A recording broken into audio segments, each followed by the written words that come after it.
one of the nice things about making a painting and it not having any pressure, like it doesn't have to be very good, is that you get to think about how important it is for something to be good and what is good. And what we tend to think of it as in modern times, when we think of good, we think of progress, and by association we think of the avant-garde, or the advanced, the newest thing, the newest phone, the newest tablet, the newest whatever. And art is very much like that, in that if you look over the last 150 years or so, you can see this kind of arms race between artists, like a reactionary arms race, where one movement does one thing and the next movement does another. And Immanuel Kant was very critical of this, and he called it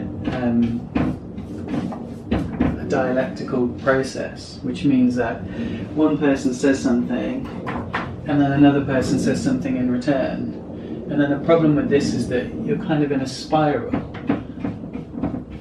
and nobody ever really gets to the truth, right? You're just always creating a new thing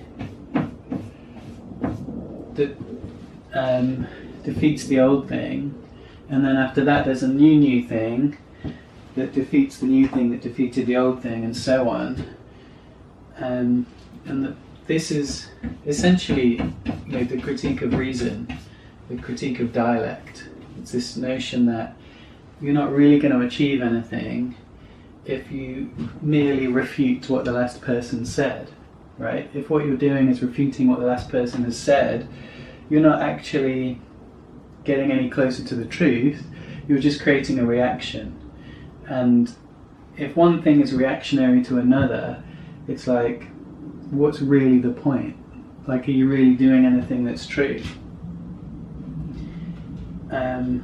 But I actually think that there are works that do work back to the truth, that kind of work within this framework. Like, if you think without progress, we would still be in the Middle Ages. There'd still be, what would be before that?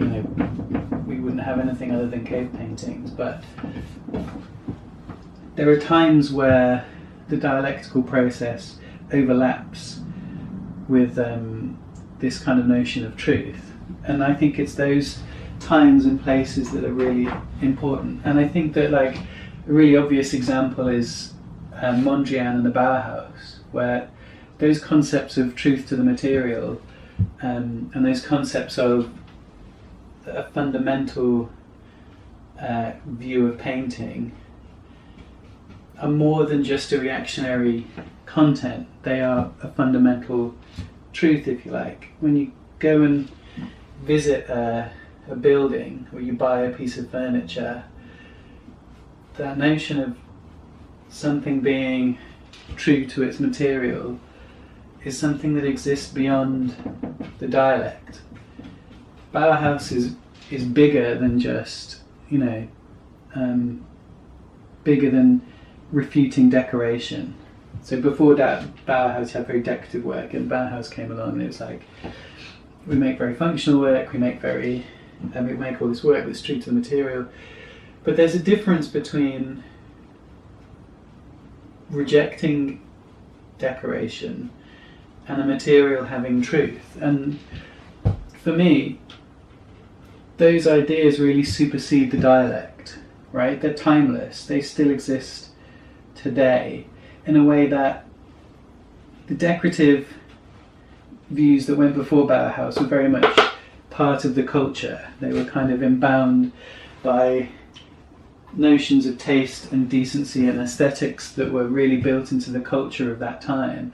But the notion of being true to a material, or the notion of Mondrian's painting only being made of black, white and primary colours, it reaches deeper than a dialect. It speaks to a truth that is greater than just merely refuting decoration. And I think every now and then in art, things happen within this kind of dialectical mode of thinking, mode of process. There are things that happen that really are bigger than just the process. There are things that go beyond merely refuting what went before them. And I think it's like a very rare thing, but it's an amazing thing when it happens. And I think that's why I've had this kind of real U-turn on Mondrian, is that I think that work is a place where the dialectic has produced actually something true, something meaningful. Perhaps, maybe not even intentionally, like maybe it had to happen at that time. And I suppose, like, when we think about what makes great art, I guess for me it's like when you can say that piece is more than just a refutation of what went before it, but that it actually speaks to a truth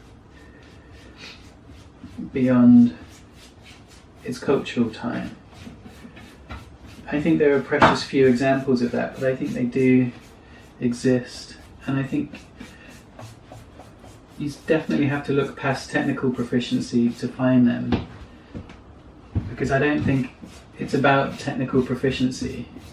When Einstein wrote E equals mc squared, we don't care about the technical proficiency of his penmanship. That would be ridiculous. And the same is true of art. In that when Mondrian recognises something fundamental, it's kind of foolish to say, oh, well, this is not technically brilliant. Whether or not it is, I couldn't really tell you.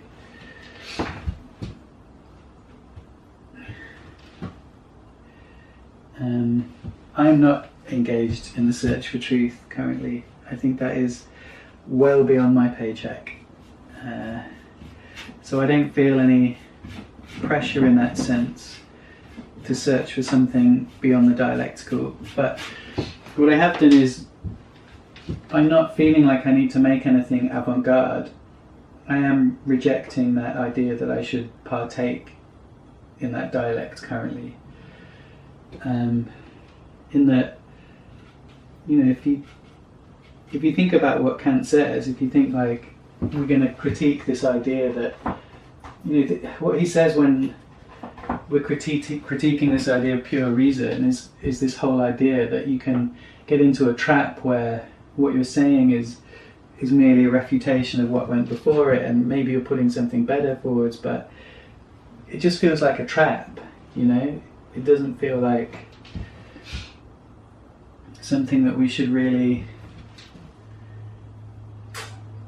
be too involved in. I think as well that we can't ignore the fact that if we're trying to push the boundaries, then we've come to the work with an external goal that may not fit with the work's truth. And I think to push the boundaries of a thing is to really to wrap your own ego up in it and not see whether or not the idea you're having really is, a good idea. It's to see whether it is new. But, does a thing work? That's the question. Is the world better for having it in it? We can say that Uber is a great idea, but it's not good for the environment and it's not good for wages. So, who is it good for? A handful of people who get very rich.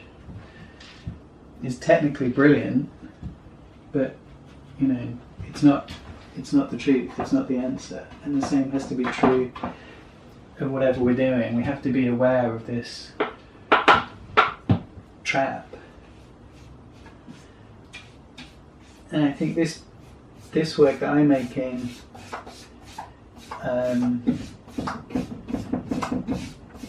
it's not Mondrian, it's not true, it's not Bauhaus, but it's got a little something. It's got that picking up of DIY and taking a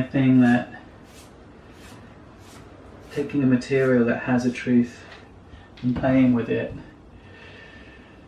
But what it 100% doesn't have really is any part in a dialectic.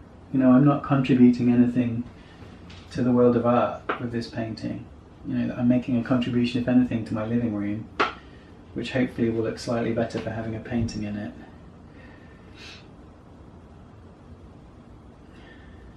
But I don't think that's a bad thing. Oh, it's going to go on. And I think it's not necessarily a good thing to be in pursuit of the avant-garde. I think it can very much be a hindrance standing in the way of a deeper truth. I don't know.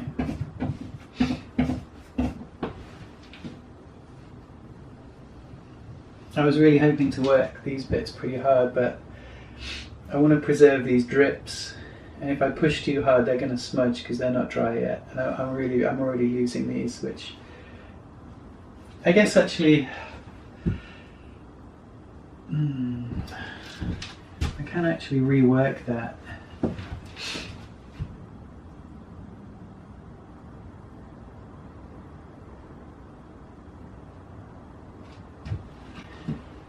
I'm really going to push back on this red here.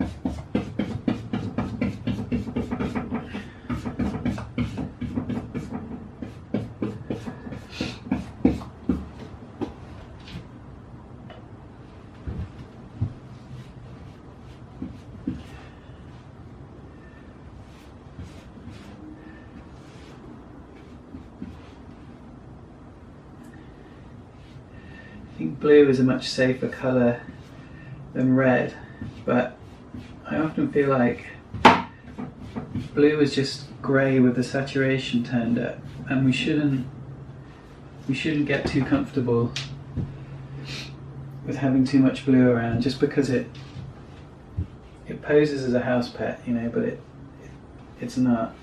You have to fight back the blue. It's easy to fight back the red because red is so dominant, it's so big. The blue you have to consciously push back because it sneaks in and it pretends that it's this good thing, you know.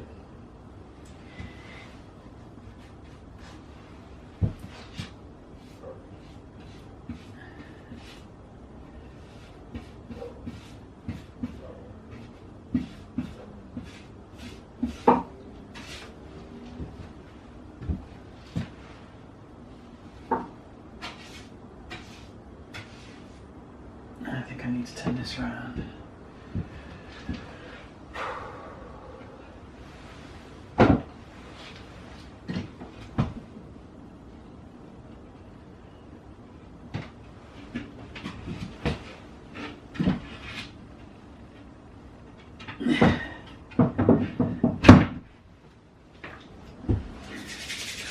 I guess it's a funny thing because without the dialectic, there are truths that we wouldn't know. So it's not fair to be too hard on the process. I don't know if Kant mentioned that. Kant, by the way, was an enormous racist, so don't get too fond of him. He will milkshake duck you.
So people look for heuristics to say whether they think an artwork or a thing is good.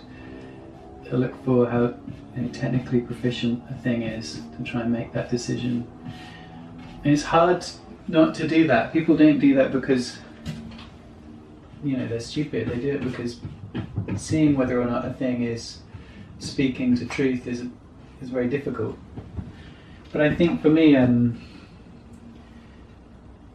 heuristic to go back the other way and to think about whether something has value beyond the dialectic is how transferable is that knowledge? How base is the thing that it's touching on? And how eloquently does it do it?